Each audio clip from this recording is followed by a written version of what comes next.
The new Black Wall Street. Do it right, build wealth, live life, economic empowerment, real tips, insight on the new Black Wall Street. Yeah. It's on the new Black Wall Street. Here's your host.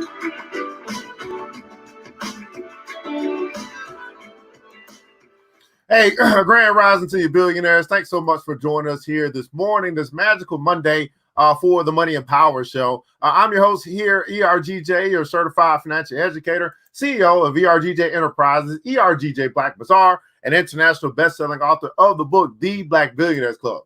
The book that I wrote, guys, is a study of Black wealth. The book that I wrote is a study of the 12 richest Black people in the world today and how they built their wealth.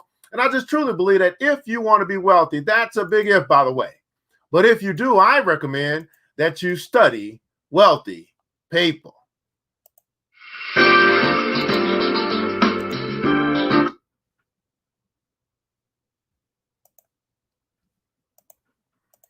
Oh, I got a little hiccup. Let's see what's going on.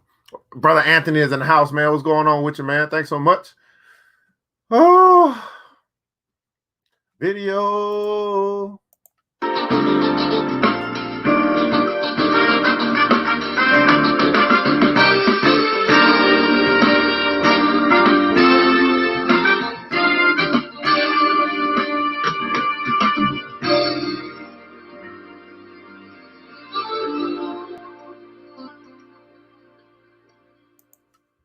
Well, you can find your copy by simply going to the website, www.theblackbillionairesclub.com, www.theblackbillionairesclub.com. This book is available in French and also English for our brothers and sisters in the diaspora. You can find the link in the description above or below of this broadcast. Get your copy today. That's right. Get your copy today. Today's episode is being brought to you by ERGJ Black Bazaar, the Afrocentric marketplace, which specializes in Afrocentric home decor, personal care products, and also Black art inspired gifts. Here at ERGJ Black Bazaar, you can find all types of cool stuff, man. But we're going to be featuring our personal protective equipment. In case you guys don't know, there has been an increase in the cases, as we can expect, right? More testing being done, more people, hanging out and stuff like that. We saw a record of hospitalizations in Texas now. Florida opened back up the beaches. Over 2,000 cases over this past weekend of this COVID-19. So it has not left the country. Please protect yourself, especially your children as well. And we do have children's masks that we've added as well. Hey, Father's Day is coming up this weekend. You find some cool gifts for the dad, but we have added some children's masks as well. Those masks actually come with filters as well. So, man, listen, if you ain't going to protect yourself, at least put the thing on your kids, okay? You guys can find that and more, all different types of masks and all different types of protection, as we're going to continue to feature personal protective equipment because we must protect this house. But also, here at ERGJ Black Bazaar, we also feature other Black-owned businesses. So when you come to this category, just click down right here. You'll find other Black-owned businesses, and we're going to feature a Black-owned chip company today called Symphony Potato Chips. So once you come here, you scroll on down, and then you'll see a little link that you can click on, find more about the company, and it'll bring you right on over here to Symphony Chips. That's right. We're participating not only in group economics, but we're also participating in group marketing. And Symphony Chips is a Black-owned business that you can actually choose to redirect your dollars. When you want some chips, you can buy Symphony Chips, okay? You want some chips, you buy some Symphony Chips, okay? So this is actually started by a Black man and his family. Here you see their story. I don't see if they have any pictures. Him and his daughters, I believe, something like that, kind of got started. They're doing some pre-orders right now so that they can help them get through this whole COVID-19 thing as well. And they got two different flavors, original and smoke flavor, for your chip sizes. So it comes in a little box. You can get a 12-pack. You can get a mixed pack, all this stuff as well. But they're on pre-order now, and then they will fulfill. The pre-order sale will fulfill within 7 to 14 business days. So give them some time. Go ahead and order your chips, and then you'll get them in due time, okay? Gluten-free, all natural, no MSG. You got to try these chips over at Symphony Chips, and you can find them, again, just coming over to ERGJ Black Bazaar. Come to our Black-owned business partners. Click on the Black-owned business that you want to check out and do business with. And then in the description, there'll be a link for you to go to that Black-owned business and do business with that Black-owned business. That's just what we do here at ERGJ Black Bazaar. Again, the Afrocentric marketplace. So you can find us by simply going to the website, www www.theblackbazaar.com, www.theblackbazaar.com. Here at ERGJ Black Bazaar, the Afrocentric Marketplace, we want you guys to remember this, that once you shop black, you never go back. That's right, man. Once you shop black, you never go back, man. Let's find out who's joined us here today as we are have our Money and Power show. We got a little power piece coming, waiting on our guests to join us here today on Black Man Monday. Let's find out who's joined us here this morning, man. Find out also where you guys connected from. We're broadcasting across the World Wide Web, Facebook Live, YouTube Live. Man, just how far is our reach this morning? Because black folk are talking about money. Black folk are talking about politics. We want change, but that change starts with us. That's right, that change start with us, man. Queen Vivian is in the house out of Brooklyn, New York. Thanks so much for joining, brother. Anthony King out of DFW, the Dallas Fort Worth area. Queen Mary, Miss Evans is in the house. Thanks so much for joining us today. Loki Slick Saucy out of Charleston, South Carolina is in the house. Miss Shanrika is in the house out of North Concord, North Carolina, man. Miss Phyllis is in the house. Grand rising to you, Queen, out of New York as well. Good morning to you, Queen. Jennifer is in the house, man. Thanks so much for joining us here today. Stephen, Mr. Consistent, has joined us here today out of Tennessee. Grand rising to you, brother. Miss Tequila Tucker, TT is in the house, man. Thanks so much for joining us here today on the Money and Power Show. I see you, brother Greg. I'll bring you in just a second, man. Thanks so much for joining. We're going to be talking today. Brother Greg, he was like here with us last week, and we're going to get an update because I don't know if they all of the stuff finished or whatever, but I did see that name on the poll, and I think we're ahead, I'm gonna let y'all know we're ahead and hit that Mrs. Shealy. I said that. So we'll see if we get an update. I don't know how long they take to count on, so we'll find out an update there. But he wanted to come talk to us again. He said, man, I gotta come back. He said, I liked it so nice, I gotta come back twice. He want to talk to us today about government contracting and the advantages of getting some of that government money. Getting some of that government money. But before we do that, we are going to have our political piece, which is going to come from the Black History Reader by Dr. Claude Anderson. Again, I'm going to continue to go through this book as we have 101 questions that you never thought to ask. And what a question we have here today. Okay, here's the question that Dr. Claude Anderson, one of the great minds of our time, is tackling today on the Money and Power Show. Here's the question. Why is there such hatred toward Black folk? Why is there such hatred towards Black people? So let's find out what Dr. Claude Anderson has for us here today for our power piece on the Money and Power Show. Let's read. Undoubtedly, every Black person and many other people in this country and around the world have pondered the question of why there is such hatred towards Black people. Inquiring minds search for satisfying answers. Black people are puzzled, especially after considering what they've done to the benefit whites over the centuries without reciprocity. After 460 years of formal slavery and Jim Crow semi-slavery, Blacks remain outside and beneath the mainstream society and benefit only incidentally when the general public benefits. 22 generations of Black Americans spent and devoted their entire lives to provide enrichment and comfort to white Americans. Black unpaid labor built government buildings and universities, businesses and factories, roads and bridges and canals. Black maids and servants cleaned their homes, cooked and served their food, and raised white people's children. Though most Blacks were humble and loyal to this nation, they were still lynched, robbed, raped, and castrated by whites who burned down Black towns like Wilmington, North Carolina, Statesboro, Georgia in 1905, Springfield, Illinois in 1908, Tulsa, Oklahoma in 1921, and Rosewood, Florida, 1923. In the summer of 1919, known as the Red Summer of Hate, whites rioted in 25 cities across the nation and burned, looted, killed thousands of Black persons who were simply seeking to access to jobs and housing, educational opportunities, and basic necessities of life. Until the 1960s, Black civil rights movements, whites initiated nearly 100% of the race riots that occurred in this nation. A contradictory behavior pattern has always existed between the way whites and Blacks have treated and cared for each other. But what is at the root of white behavior? What is at the root of white behavior towards Blacks? Winthrop Jordan, author of The White Over Black, American Attitudes Towards the Negro, 1550 through 1812, states that the first European immigrants coming to the Americas had preconceived negative and hateful attitudes about Black people that were formed by their European traditions, religion, and culture. The fear and loathing they felt towards Blacks were a part of a European culture passed down through the centuries and across the continent into Asia and other countries. Jordan says that Europeans associated blackness with evil, badness, filth, the devil, and damnation, while associating their own white skin color with goodness, innocence, cleanliness, purity, and angel-like quality. In 1638, the European colonists institutionalized their hatred of blacks into a public edict in the Maryland colony. The Edict of 1638 established a baseline relationship between blacks and whites. The first European colonialists had brought a few blacks with them to America as servants. The edict stipulated that neither those blacks nor their offspring would be permitted to enjoy the fruits of white society.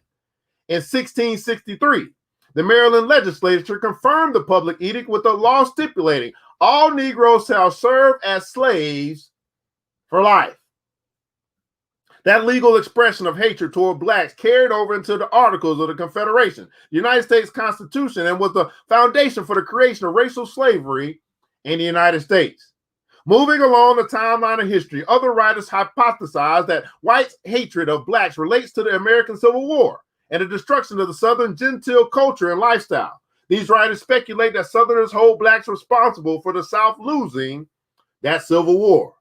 In his book, Honor and Slavery, Kenneth S. Greenberg explains white hatred of blacks. Greenberg postulates that it stems from two things. The first reason was the belief of Southern whites that there is no honor in being a slave. Southern whites had come from European countries where honor was of paramount importance, and many men had died in duels defending their honor. According to their cultural mores, no honor was due a group of people that allowed itself to be enslaved. Such a group was not entitled to sympathy or pity, respect, or honor. And secondly, according to Greenberg, Southern whites in particular and whites in general view black people as a docile, submissive, compromising, forgiving, weak people who lack manhood, therefore deserve to be feminized through symbolic or physical castrations.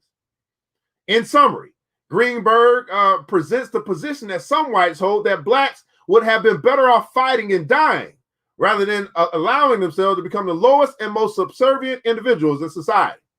Greenberg links the dueling to the death for honor attitude of Europeans and Southern gentlemen to the way whites feel about blacks having been slaves. If there is truth to Greenberg's work, then the nonviolent, passive resistance, compromising, and acquiescing attitudes taught by black ministers, black civil rights leaders, and black elected officials only reinforce a lack of respect and hatred of those who hold those opinions. While these theories are a window into the thinking of some, it is not possible to determine the precise etiology of the negative attitudes held by whites towards blacks. It is a long-standing, complex subject. Woo! Pineapple. Let me tell you, sometimes it ain't easy to read. He be using some of the words like, what is etiology? I ain't never seen that word in my life. I said it though. I think I said it right. Y'all know what it is, man. If y'all had some pineapple moment listening to Dr. Claude Anderson explain to what he has learned or understood or researched why there's such hatred towards black people, man, y'all know to put in the comments on pineapple. And here's the deal, guys.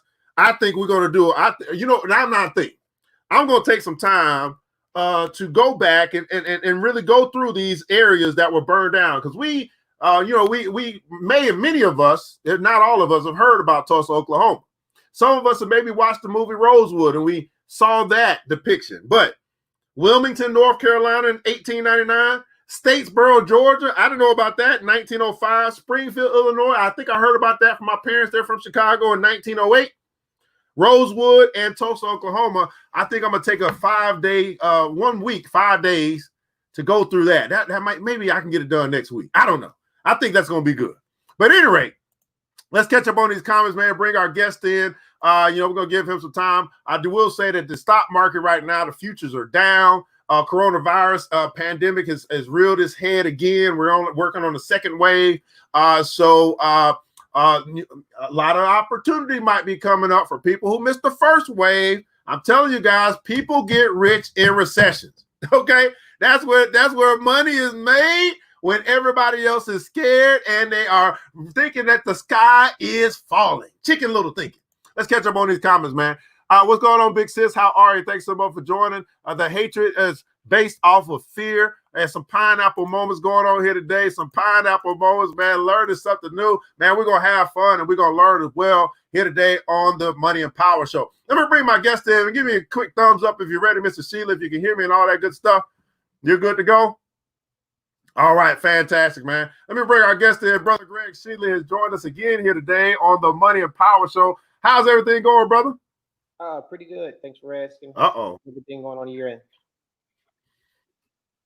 Man, still rocking and rolling, man. Just having a plum pleasing time educating the people, man, the best I can. I appreciate you showing up again today on the Money and Power Show. Again, as always, man, there may be some people maybe just being introduced to you for the first time. If you could tell us a little bit about who you are, what you do, and why you do what you do, brother.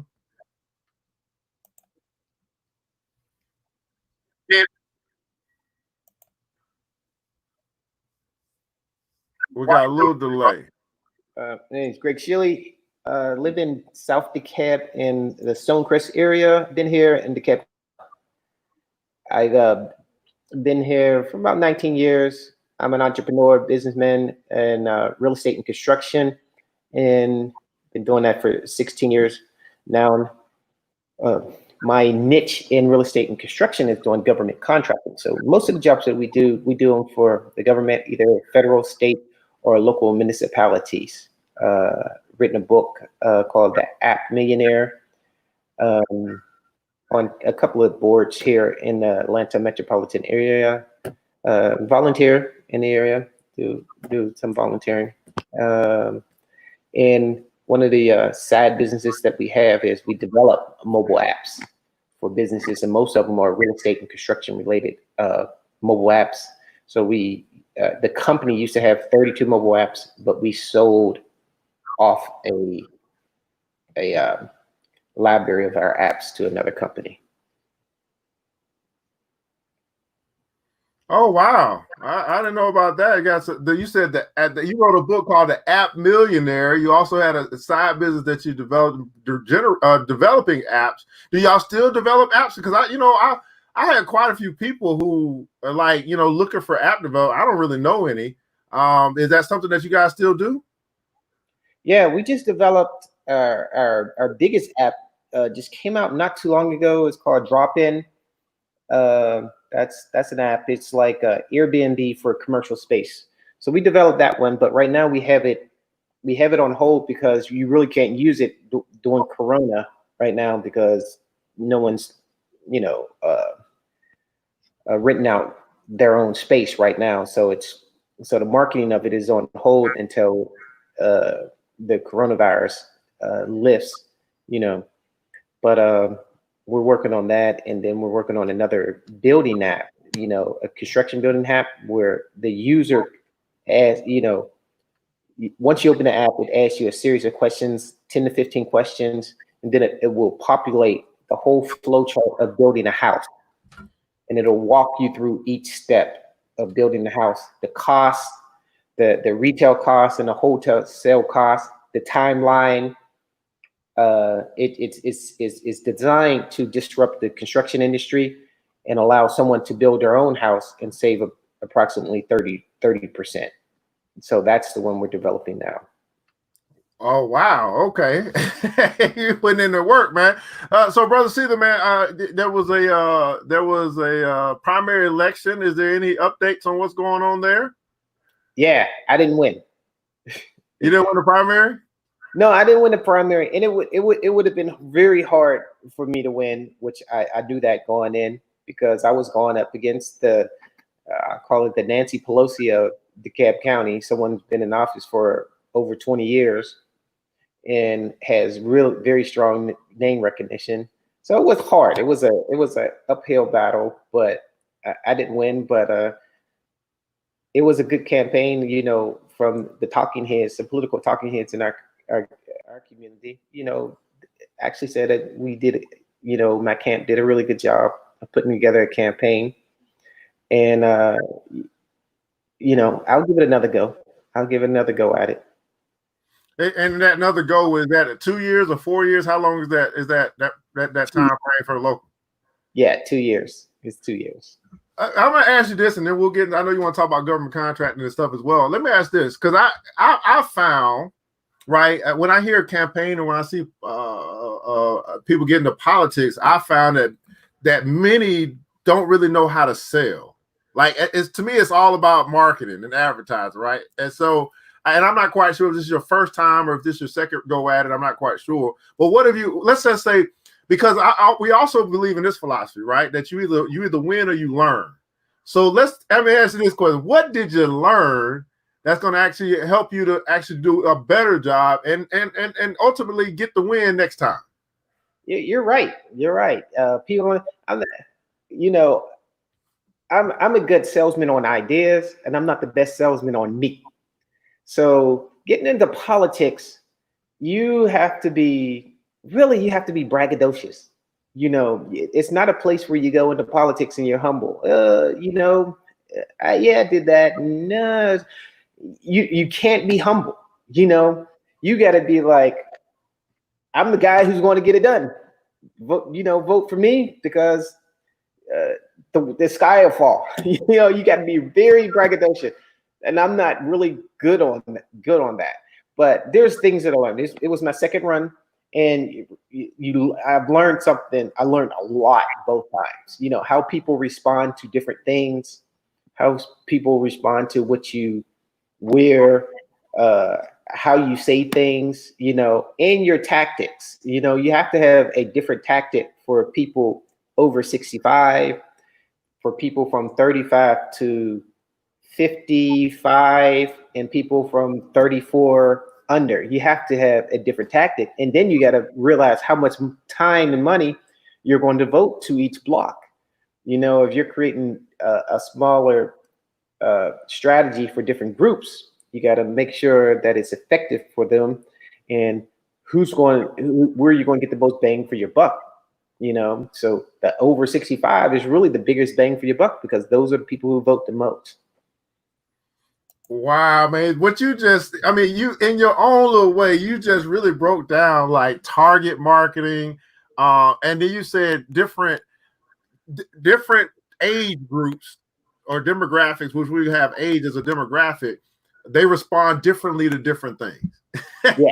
And just even from a business standpoint, because I tell people politics is business. Like running for a campaign is nothing, is a marketing strategy. And I see many people do not know how to market, but hey man, there are different age groups. They respond to different stuff. They communicate differently. Some are on the Instagram stuff, but these others are on email. Like, you know what I'm saying? Like it's these different, even in communication, man. So that's absolutely phenomenal, man. So let me ask this, because I also see this. I also see where we say, hey, I'm going to run for this. But then, like, just for example, let's just say the primaries just happened in June. I see people that don't really start campaigning until like January. And I'm like, no, you need to be campaigning, you know what I'm saying? Like a year ago, you need to be bring a whole movement forward so that you are recognized. Everybody putting down so recognized. This is important to understand in business, and when you're just starting a business in anything, there's a time frame before you are even recognized. And you know what I'm saying? Before you can actually build up steam, you got to get recognition, and then you can start to build on the recognition. Anything to say on that piece, man? Yeah, you're right. That was one of my mistakes. Again, I mean, that's my second time making that mistake. But one of the things that happens is you get caught up in life. You know, you get caught up in doing, you know, running your business, running your company, going to work, you know, and you have to do those things. You have to market yourself and get yourself out there a year ahead of time, you know, when no one's doing anything. You know, you got to be the first one out there, and it's hard. You know, it's very hard to balance, you know, life and politics and campaigning and marketing yourself. It's difficult. I mean, like that last month, you know, it was just campaign. You know, it's the unsustainable reality of politics. You know, it was just rough, but I'll try it again. All right, man. Well, hey, man, I will say, man, get up, get out, and get something, man. 2 years, like you said, be doing the work when nobody see. I see for the incumbent, I guess they only need about 3 months. You know, they already know. They already they say they can get out and go hard. And this is what we see, right? We see these people that's like, oh, we're gonna boom. This like a month before we start seeing them. We ain't seen them. We ain't never seen them. Then all of a sudden we see them, right? But man, when you're the person that's always been seen moving up to that point. Now it's like, oh, this brother or sister, whoever, they've been out here. They've been getting it done, man. So congratulations to you, though. As I said, we either live or we either win or we learn.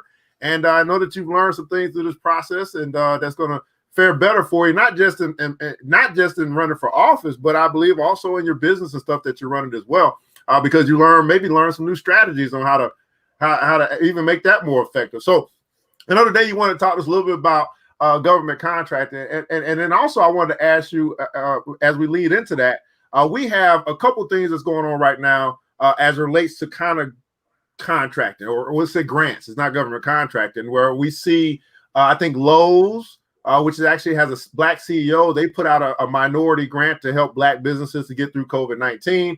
I believe also PayPal just did a $10 million grant type of collaboration to fund some Black businesses as well.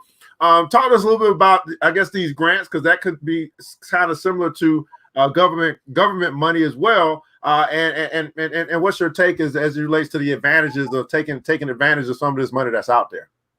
I can't really speak to the grants as much because it's not something that I really go after, but I've written one grant before. But if there's money out there, you know, we have to go after it and we have to take advantage of it, because, you know,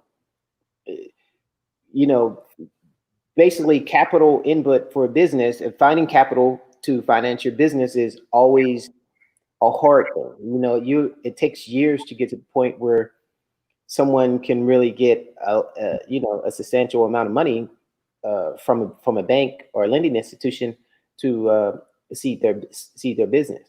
So one of the strategies that I tell people is, if something seems very difficult to get in terms of money or contracting or something like that, those are the things that you go after. You know, go after the ones that are the hardest to get, because there's less competition. You know, if there's a one-page form that says, tell us what you can do and tell us what you want, and, you know, anyone can fill that out. So you'll have 10,000 people filling out for $1,000, you know. But if there's a $10 million contract out there and you have to put together a 50-page dossier, I can guarantee you there's only going to be a handful of people who's going to do that, go through those steps. Okay, what the hell is a dossier? I'm sorry, I don't know that word. Never heard that word before. Dossier is it's just a proposal. It's just like a resume of your business.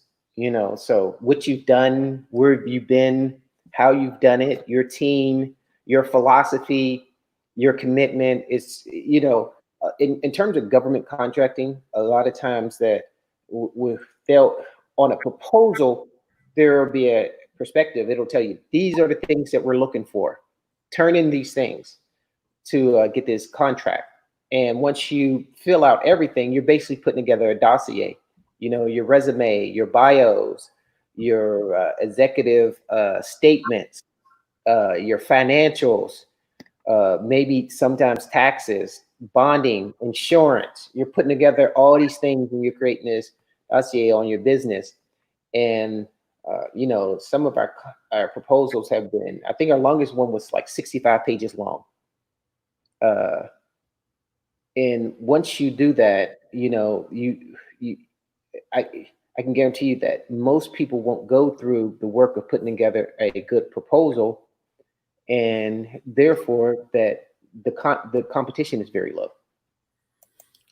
Man, that's a concept in itself. Obviously from the contracting or submitting, you know, the concept I heard from Les Brown says, man, if you want your life to be easy, then do what's hard.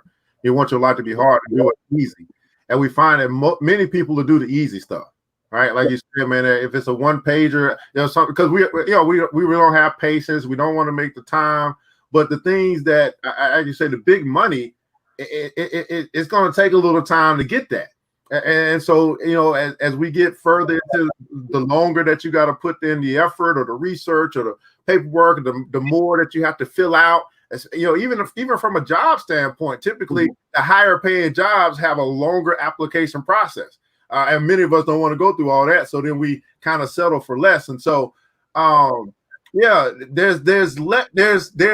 more available at the top, but there's also less competition at the top. Yeah.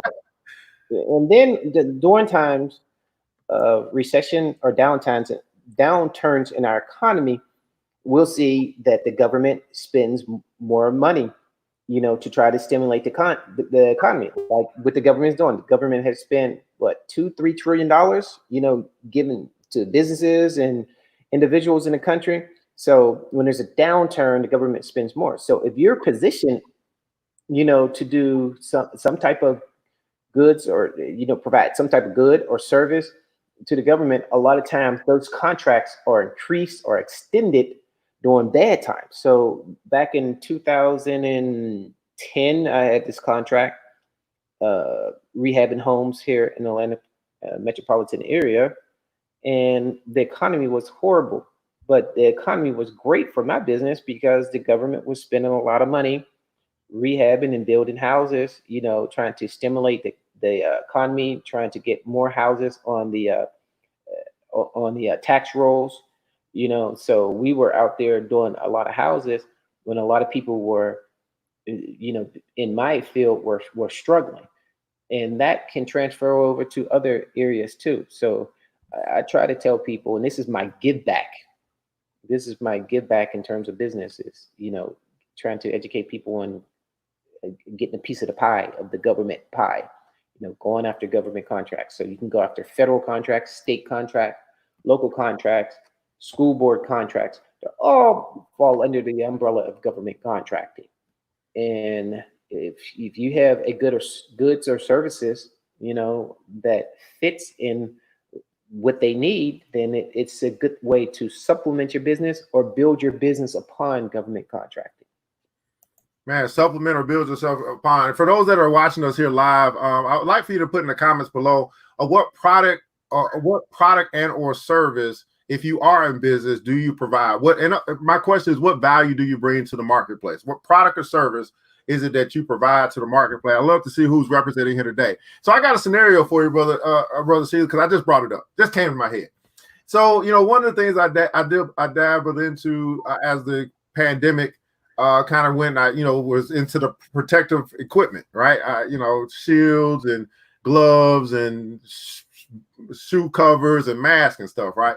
And then as I see, schools and stuff going to, I guess, open back up of some sort, I'm saying to myself, there's probably going to be some money there to make sure that the kids are, have proper, or the schools have proper equipment to even make it feasible for the kids to come back in packs, so to speak. From your experience, what would you say, is a good start for a brother if he's saying, man, I want to get some of the government money to provide the products or the value to that particular segment? There's probably a lot of companies that are going to be on the come up on providing those protective products to different entities, different companies, and things like that. There's probably a lot of companies that are going to come up on that, or there's going to be companies who are going to provide it to another company, because a lot of times the people who are selling it to the government or to a business, they're just the middleman. So if someone has access to the raw material, they may sell it to the middleman, so he sells it to the end user. So, there's probably a lot of ways to make money in that area and contract in that area, but there's probably something else that we're not even thinking about right now, where someone is going to be one of the richest people in the country who's going to find some solution of what's going on right now. Like we see Zoom, Zoom. That company's user base has gone up, what, 400% or something like that, because they had a product that most people, were just taken for granted, but now it's pretty much essential now. And there's probably something else out there that's going to come essential that we're not even thinking about. Absolutely, man. So, and we got some people, man, got health and wellness represented. Good morning to anybody else. What product or service, what value are you bringing to the marketplace when you start thinking about getting to the money? Now, as you, as this is your give back and as you educate in this arena, obviously you have a lot of experience. You've been, can you tell us about,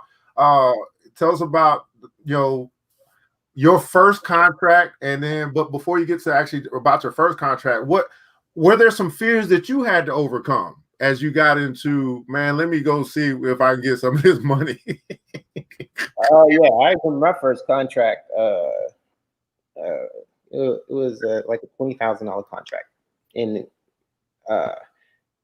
there was no fears. There wasn't a fear of doing anything wrong. It was more of a fear of, can I keep it going? What do I have what it takes, just to keep doing this right here? Because I knew exactly how to do what they were asking me to do. And my first time getting into government contracting was actually it was an accident.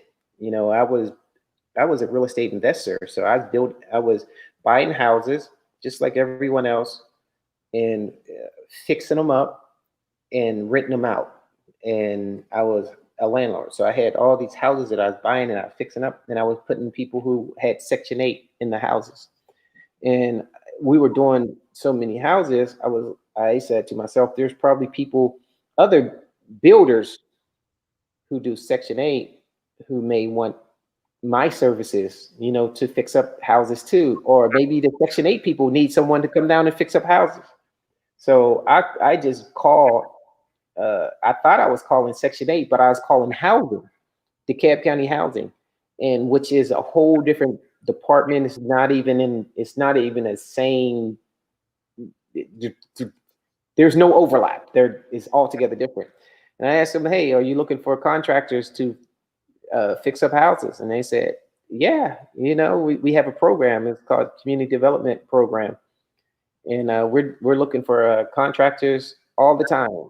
And they said we could send you out a vendor's package. I didn't know what a vendor's package was. So they emailed me a packet, and it told me what type of insurance to have, what type of information to send back. It was just send this information back, fill it out and send it back. I didn't even have insurance at the time. So I ended up getting all my insurance, send it back, my insurance certificate, and they put me on a vendor's list. And once I got on the vendor's list, every month I would get houses to bid on. They would send you houses, and it would be 4 contractors that would bid on a house. So every month I would get 2 to 4 houses to bid on, and every house there would be 4 contractors who would bid on it. So I'd win more than half the time.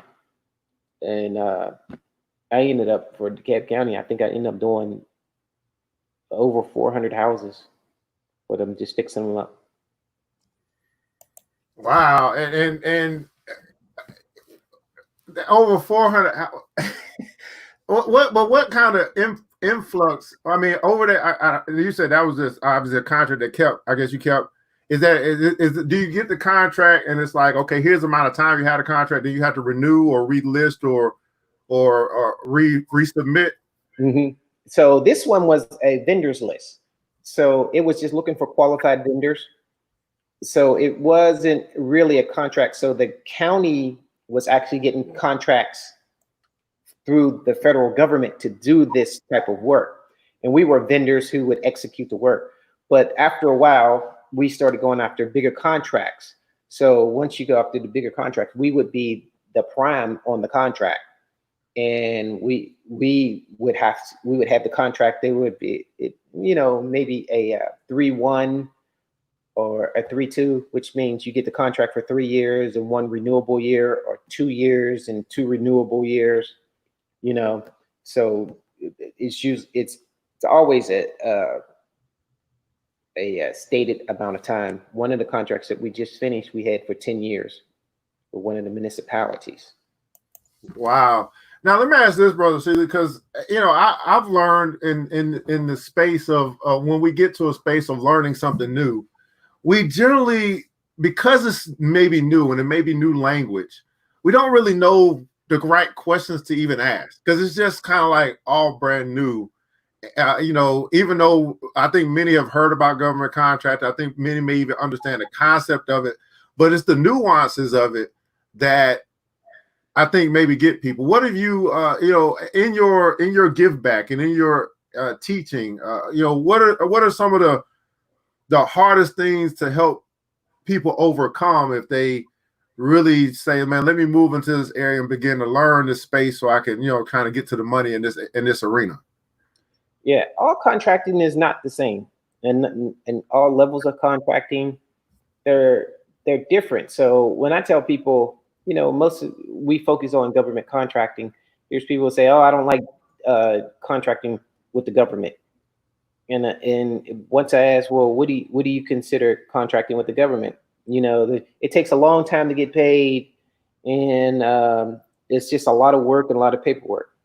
Well, yeah, DoD. If you're doing a DoD contract and you're building tanks, it may take a long time to get paid. It may take a lot of certifications and things like that. But what if you're selling pencils? What if you're the number one provider of pencils to the Department of Defense? What if they buy $3 million worth of pencils? All you're doing is sending pencils to them. Everything is not the same. Federal contracting could be different than state contracting, than local contracting, than contracting with the school board. They can be all different. They're not the same. It's just we all call it government contracting, but they could act a different way. There was one contract that I had when we put in the invoice. If we put it in by Thursday, we got paid. We got the check by the next Thursday. That's faster than getting a paycheck from your job.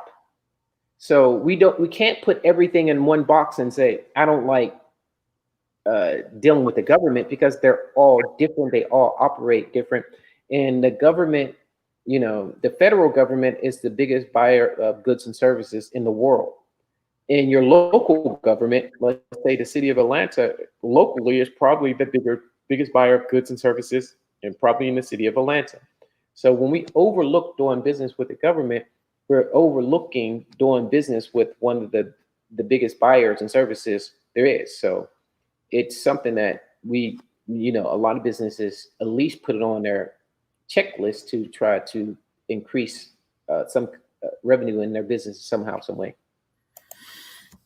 And where would you say, for those that's hearing this, they're thinking and mulling over some stuff, what would you say even to start, like even to, start to do the research, or start, like you said, you picked up the phone, you called, you kind of ran into it, but now that you're more experienced and seasoned, what would you say is a good place for people to even start to dive into this arena? Make sure you have your business basically together. Make sure it looks presentable, at least on paper. So have an accountant, a bookkeeper, a good insurance person, and even have a good attorney. And when I tell people those three things, having a good attorney, having an accountant, bookkeeper, and an insurance person, again, I get a lot of pushback. People say, well, that's a lot of money. Well, just having one doesn't mean that you're paying them. It means that you have one that you can trust and you vet it for when you need them. So if you needed let's say if you have a business and you're a guy and your wife is doing your books right now, you may not need it to contract with a bookkeeper. But once your business starts growing, the books may, let's say if they got more complex and people are asking for different things and different breakdowns, you may need a bookkeeper, but it may be a good thing to have one that you've already vetted, that you already trust, because there's contracts that are out there. They'll say, we need audited financials for the last 2 years. Well, if you already have a relationship with an accountant and someone's been doing your books, you can just shoot them your financials and they can just audit them, in maybe a few days. And then you have audited financials. So if that's difficult, if people think that's difficult, then there's probably going to be a lot of things in growing your business that you think is difficult, because there might be a $2-3 million contract out there and they're asking you for audited financials, and you might say, oh, that's a lot of work. Well, it's having an opportunity to bid on $2-3 million. The difficulty outweighs the reward. If you want your life to be easy, do the hard things. If you want your life to be hard, do the easy things. You just quoted that. Absolutely, man. And so, so in this space of your give back, when you say you give back, is there some type of sessions that you do? Or is it just, you just kind of come across people and try to, give them a good word and good advice every now? Have you or your company or whatever put something kind of together as like some type of program, or is there anything of that nature that you've been working on? People ask me that all the time. But right now, and since I've been in business, it's my give back. If the only thing I ask people is to come up with the questions to ask. I can't give someone the questions and the answers. If they ask me the questions, I'll try my best to give them the answers. And it's, if our community comes up, then I come up. We have to collectively do these things to help us out. So that is my give back. When I wanted to get into real estate and construction, I found it very hard to get information from people who knew. I mean, people want to hoard information. And I was like, hey, once I get some information that could help someone be successful, that I'm not going to hoard the information. I want to be someone who is part of the solution. Absolutely. And so, this is, I mean, I know people are really, really gathering some information here today, and it's kind of quiet up in them comments because they probably taking notes and everything. That's just what we do here on this particular show. So as you, come up with the question, get the answer.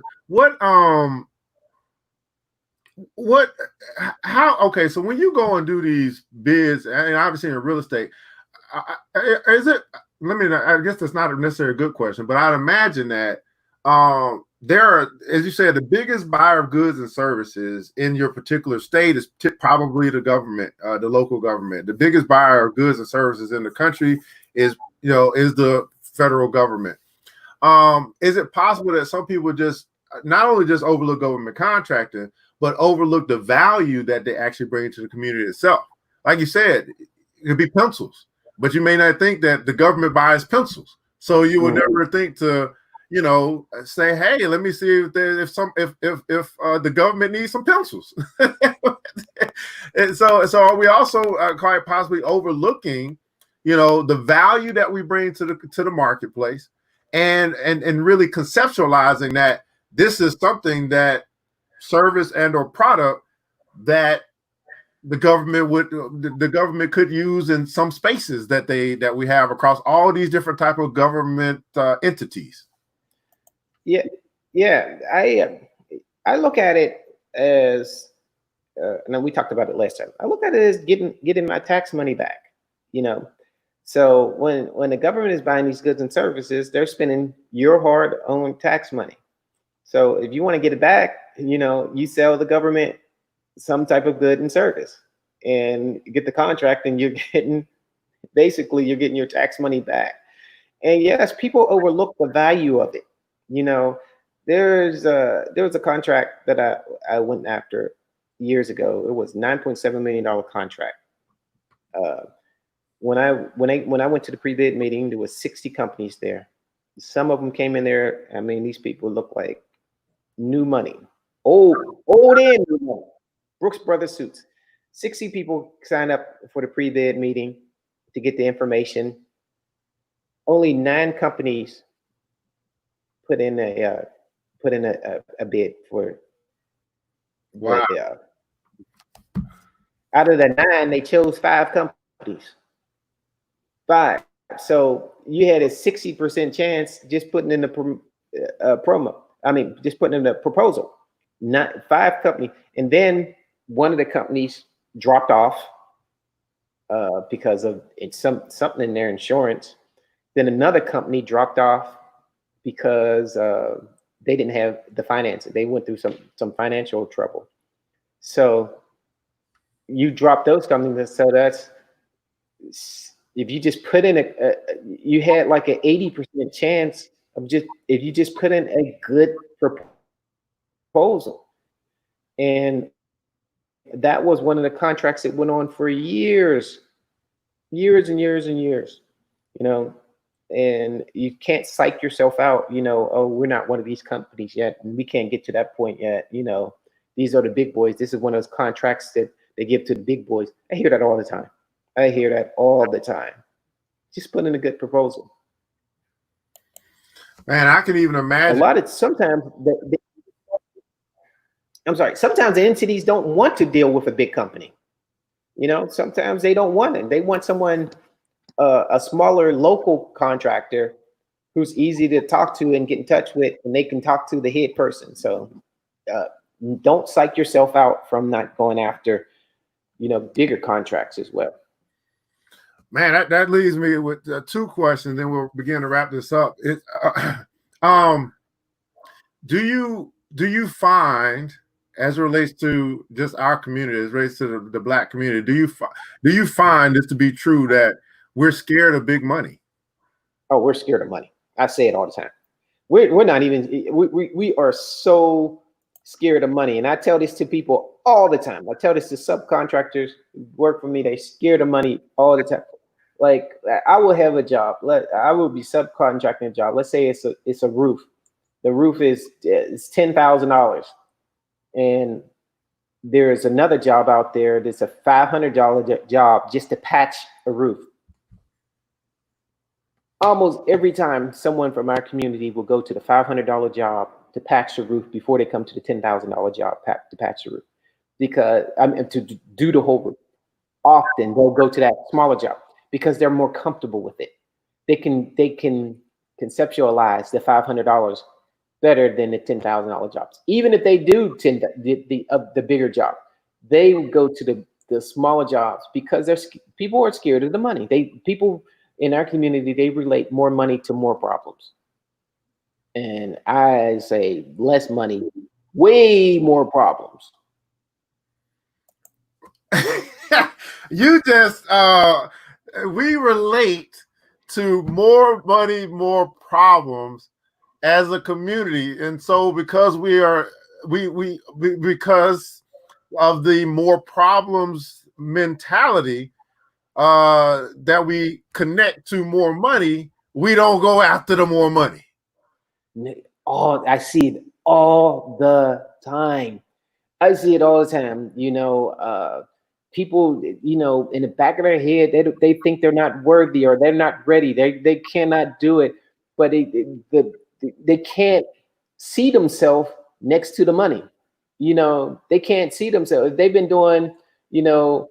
Hold on, Mr. Seal. For the people that's watching us here live, that's a great question.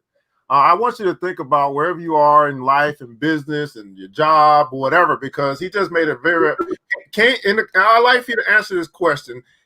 Not even answer it. Answer it if you want to. Can you see yourself next to the money? I always think about wherever you are right now. Let's just say you're on a job and now you're making a certain amount. Can you see yourself making more, or whatever that more is? If you are in business, right, and right now you got 100 customers, can you see yourself with 1,000 or 10,000 customers? Right? Can you see yourself next to the money? Like the mind is a terrible thing to waste, but if you fix your mind, you can actually fix your money too. Why that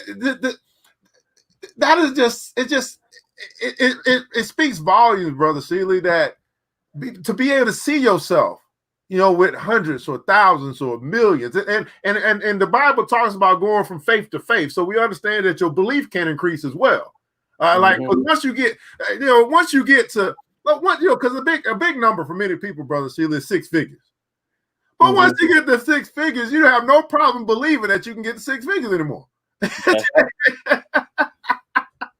right. Wow. I mean, I see it all the time. It's a mentality. I had a friend who was in health and beauty. I got one friend who has like 7 barber and beauty shops, and then I have another friend who has just one with a few chairs. And the one who has 7 and he has 192 chairs, he the way he thinks about it is, man, I can't believe I only in all these years only have 192 chairs. He thinks he should have 1,000 chairs, because he's comfortable with doing things big and making money. Now I got another friend, we had that same conversation. You ever want to open up another one? No, it's too much work, and it's hard to manage people, and I don't want to do that. But I know they're really faking. This person is just faking herself out. That this person is just scared of advancing, and people think that money and power often is just evil, but it's not. It's just getting out there and it's doing more. So if someone, I know she don't want to be on the Chitlin circuit for the rest of her life, and have to go in and make the donuts and do the hair and sweep the floors and wash the windows. I know she doesn't want to do that, but she's faking herself out in her head, saying that I'm good with this. Wow, man. Crystal Hill asked, man, is the App Millionaire book, is it still relevant? Is it still relevant? And is it still available? Oh, it's still available. That's a good question. I would say 85% of it is still relevant. There's now the book is not about developing apps. It's a play on words. It's really about small business. Once you read the book, you'll see, it's like, I use app as a metaphor and I use millionaire as a metaphor, because in my business, in my construction business, you have a full service business where we contract with everything from doing concrete, roofs, foundation, and everything, all the way down to the smallest thing. Now, then I had an app, that an estimator app that will help somebody estimate the whole project.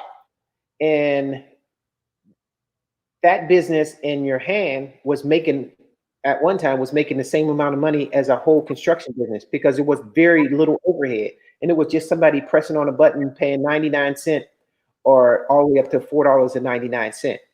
So I call that process apping your business. Sometimes you have a full service business and you may be able to pull something out of that business and just marketing that one little piece of that business and decreasing your insurance, decreasing your overhead, decreasing your liability, where you could make a lot more money, but it may not seem like you're making a lot more money, but you actually can. And that's called apping your business. So the book, The App Millionaire, is really things of people apping their business. So let's say you, Evan, you have your show, and you're paying for the software to do everything on your show, but someone says microphones, and next thing you know, you're selling your branded Evan Jefferson microphones, and you find out, hey, I make more money selling these microphones than I did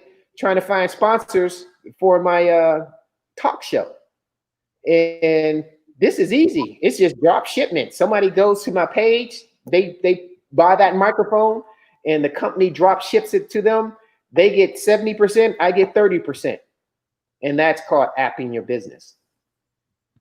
Oh, I'll be, I must be an app business master then, because I do a whole bunch of apping. So where can we find this book at, Brother Sheila? I mean, there be people that's interested in reading your work. And I will say, I love doing interviews because, to be able to tap into the mind of another brother or sister or another individual and how they think, that everybody putting console hashtag think, how people think, right? You get to hear how they think by what they speak and how they talk. It's a beautiful thing, man. But where can we find the book at? The book is Amazon and Audible. There's an Audible version of it, audio version of it, and Amazon. I think it's on Apple Books as well. I like the audio version the best, but some people, if they're not an auditory learner, it doesn't work. But it's on Amazon. It's I think it's 5 stars on Amazon, and it's 4 stars on Audible. Okay. And I tell everybody, you got to get past chapter 2. You must get past. Entrepreneurs get past chapter 2. People who are casual readers never get past chapter 2 because they think it's an autobiography or it's a story about me. But those first 2 chapters just sets up the mindset of how I got into becoming a business person. It's just setting it up that, growing up so poor, that I had to start thinking a different way, or I was going to be just like my father, doing things the poor man's way. And those first 2 chapters just set that up. And then I don't come back to those, my life stories until the very last chapter. So it just wraps everything up. Man, absolutely, man. So the App Millionaire they can find on Amazon. If you want to get that book and support Brother Sheila in that particular matter. Are there any other ways that obviously we just had the election for those that are in the state, had an opportunity to possibly vote for you as well. I saw it on my ballot. What's going on right now? How can we support you now if you wanted to? Looks like I might be a little delayed.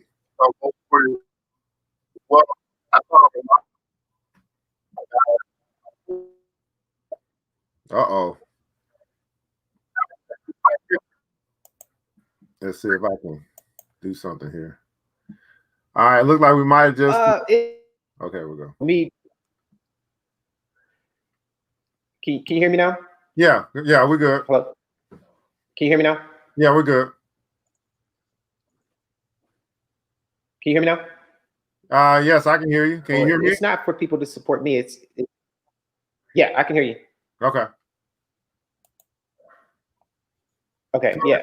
So what I was saying is not for me to, for people to support me is how I can support someone else. So if I could be a support of somebody in terms of their economic development, starting or creating a business or whatever, then that's the capacity that I'm in right now. And that's where I want to serve. So it's not supporting me, is how I can support my community. Fantastic. And we do have let me catch up on these comments. We'll wrap this show up, man. I appreciate you coming on today. Covenant contracts are a league of their own, guaranteed money, said, man. Said this is good information. Said people have to change their mindset, understand that you belong and that in everyone that you enter, in every place that you enter in. We really are scared. Lack of knowledge most of the times. Love that. It says you're right, sir. Hey, Carlton Jones said, I'd rather have more money problems than less money problems. That's right. Chris Griffin, what's going on, Mr. Griffin in the house, man? Less money is absolutely more problems. Thanks so much for sharing, Greg. Yes, indeed, from Mr. Chris Griffin, that's my man. Chris is the man.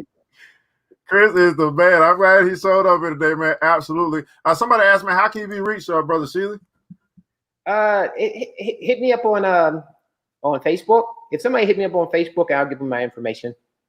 All right, fantastic. Hit them up on Facebook. That's the name there, Greg Sheila. Hey, man, what's the last words for the people here today, man, on the Money and Power Show?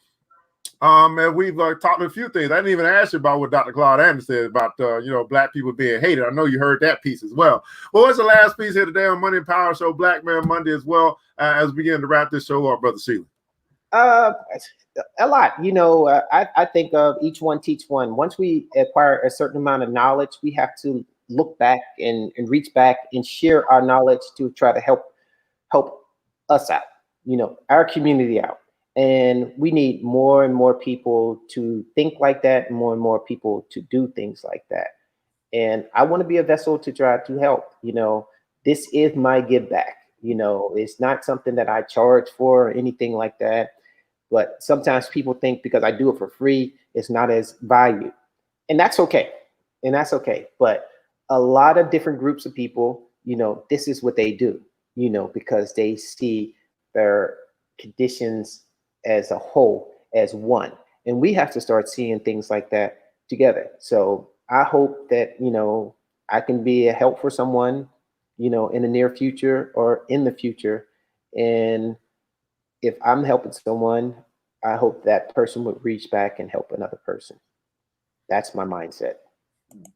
Absolutely. Each one, teach one, pay it forward, guys. Everybody put that in the console, man. Brother Greg Shulley, again, thanks so much for joining us, man. We're going to have another session because we love to learn on this show. We love to learn what we don't know. And I continue to tell people, man, that what you don't know about money is actually what's hurting you. Because what you do know has actually got you where you are. But what you don't know is what's hurting you. We can learn more and more as we continue to do the give back and to pay it forward.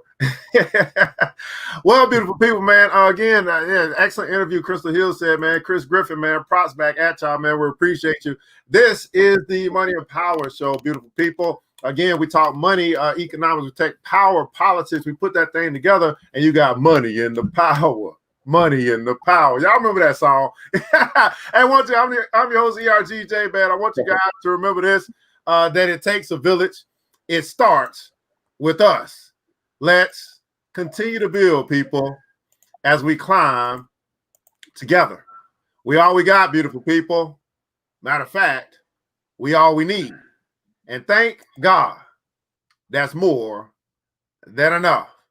It's time to get up, to get out, and go get something. Mr. DJ, hit the music. The new Black Wall Street. Thanks you for joining the show. We gave a lot of great tips, but it's time to go.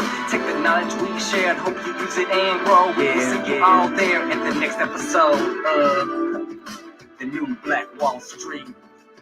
The New Black Wall Street.